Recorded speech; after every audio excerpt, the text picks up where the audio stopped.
يعني فنان. طيب أستاذ محمد، الكل مشوار فني ذكريات، فودنا نعرف ذكرياتك ويا مشوارك الفني من بدايته. البداية الفنية عادة لأي فنان أو أي مطرب بتكون معروفة. طبعا تبدأ من خلال الهواية. تنطلق نحو طبعا غناء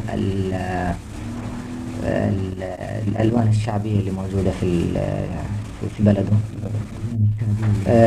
بتنطلق أيضا نحو تقليد الشخصيات الغنائية المتوفرة في الوقت مثلا، والأغاني المشهورة في ذاك الوقت، إلى جانب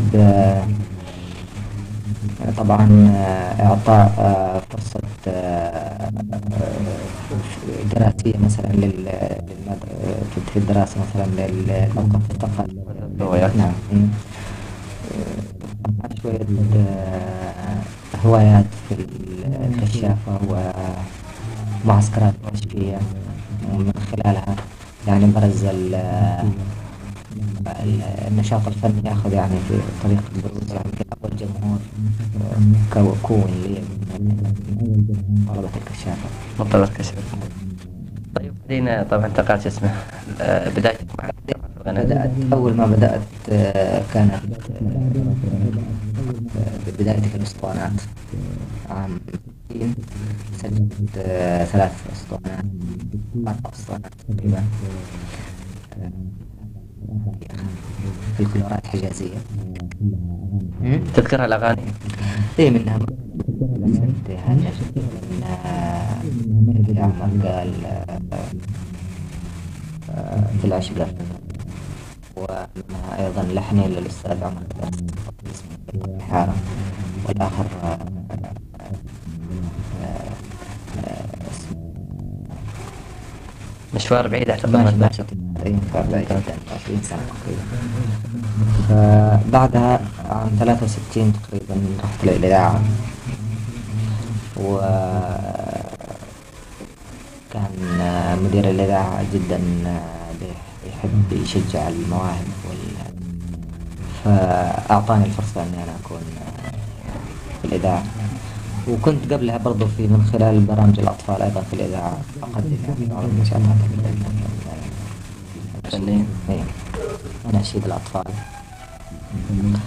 وبعد كده طبعا التلفزيون. بس قبل ما أجي التلفزيون، أول رحلة أقوم فيها خارج المملكة إلى الكويت 65 تقريبا. كانت رحلة فنية أيضا. كانت رحلة فنية. وفي نفس السنة أيضا في عام 65 أول رحلة كانت لي في بيروت، برضه أيضا من يعني من الإذاعة تسجيل الأغاني في الهام. بعد عام 64 عام 65 كانت الانطلاقة الحقيقية بالنسبة لي. جيت سجلت عدة أغاني هذا الشهر بدل حتى في المملكة العربية السعودية يعرف خلال الأغنية هذه. أعتقد بعد هذا أستاذ محمد طبعا طلعت القاهرة وقمت غنت الحفلات اللي كنت الرحلة كانت في عام 69. 69. سجلت خلال أغنيات، إنما لم أقم لمدة لغاية ما جاء. وسجلت أغنيات كثيرة طبعت على أسطوانات أيضا، منها الألحان و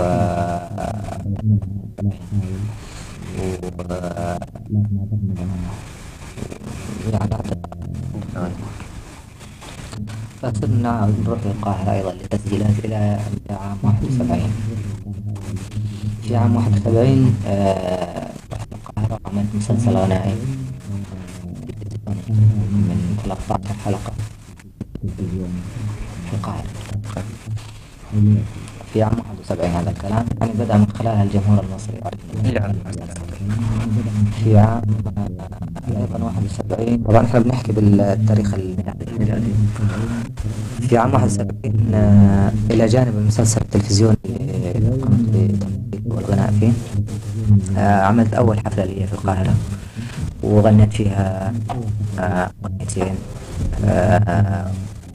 فيها عين الحنان ويا مركب الهند. يا مرحبا. طبعا انشهرت مركب الهند في ذلك الوقت، إنما البداية الحقيقية في القاهرة ما كانت إلا من عام 73 عندما غنيت فيها الرسائل وأيوب.